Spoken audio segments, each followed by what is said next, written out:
বিজেপির প্রাক্তন রাজ্য সভাপতি দিলীপ ঘোষ কি বিজেপি পার্টি ছেড়ে দিয়েছে? তা না হলে দিলীপ ঘোষ কেন এমন কাণ্ড ঘটালো? সামনেই বিধানসভা ভোট, প্রতিটা রাজনৈতিক দল রাজনৈতিক ময়দানে ঝাঁপিয়ে পড়েছে, কিন্তু দিলীপ ঘোষ রাজনৈতিক ময়দানে ভোটের ময়দানে না নেমে এখন ছিপ নিয়ে মাছ ধরছে। কি কারণে দিলীপ ঘোষ মাছ ধরছে? দিলীপ ঘোষ কি বিজেপি পার্টি ছেড়ে দিয়েছে তাই জেলেগিরি করে বেড়াচ্ছে? দিলীপ ঘোষ নিজেই কি জানালেন? এই ভিডিওটি ধৈর্য ধরে শেষ পর্যন্ত দেখলেই প্রমাণ পেয়ে যাবেন।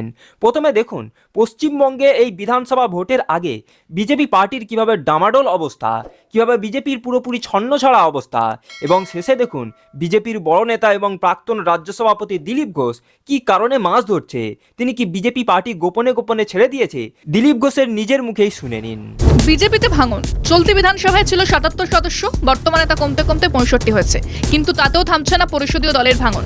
আগামী বছরে বিধানসভা নির্বাচন, ভোট যত ঘনিয়ে আসবে ততই দলছুট বিধায়কের সংখ্যা আরও বাড়বে, এমনই আশঙ্কায় বঙ্গ বিজেপি নেতৃত্ব। এমনিতেই কোন্দলে দীর্ণ গেরুয়া শিবির, যার ফলে এখনও দলের পরবর্তী রাজ্য সভাপতি কে হবেন তা নিয়ে সিদ্ধান্ত নিতে পারেননি দিল্লির নেতারা। পরিষদীয় দলে যে হারে ভাঙন দেখা দিয়েছে তাতে স্পষ্ট, বিরোধী দলনেতা শুভেন্দু অধিকারী বিধানসভা অধিবেশনে যতই হম্বিতম্বি করুন না কেন, বিধায়কদের ওপর দ্রুত নিয়ন্ত্রণ হারাচ্ছেন তিনি। আন্দোলন শিখে উঠেছে, বিধায়ক থেকে সাধারণ কর্মীদের একটা বড় অংশ দিশেহারা। সোমবার দল ছেড়েছেন হলদিয়ার বিধায়ক তাপসী মণ্ডল। ধস নেমে গিয়েছে শুভেন্দু অধিকারী পূর্ব মেদিনীপুর জেলায়। দল ধরে রাখতে পুরোপুরি ব্যর্থ বিরোধী দল নেতা। রাজ্য দলের অন্তরেই তার প্রতি অনাস্থা বাড়ছে। ২০২৬ সালের বিধানসভা ভোট অনেক দূরের বিষয়। এখন দলের ভেঙে পড়া সংগঠন টিকিয়ে রাখাটাই কঠিন চ্যালেঞ্জ বঙ্গ বিজেপির। রাজ্য সভাপতি সুকান্ত মজুমদার কেন্দ্রীয় প্রতিমন্ত্রীও বটে। দিল্লি কলকাতা করতে গিয়ে রাজ্য সংগঠনে নজর দিতেই ব্যর্থ। তার পূর্বসূরি দিলীপ ঘোষ নিজস্ব অনুগামীদের নিয়ে নিজের মর্জি মতো চলেন।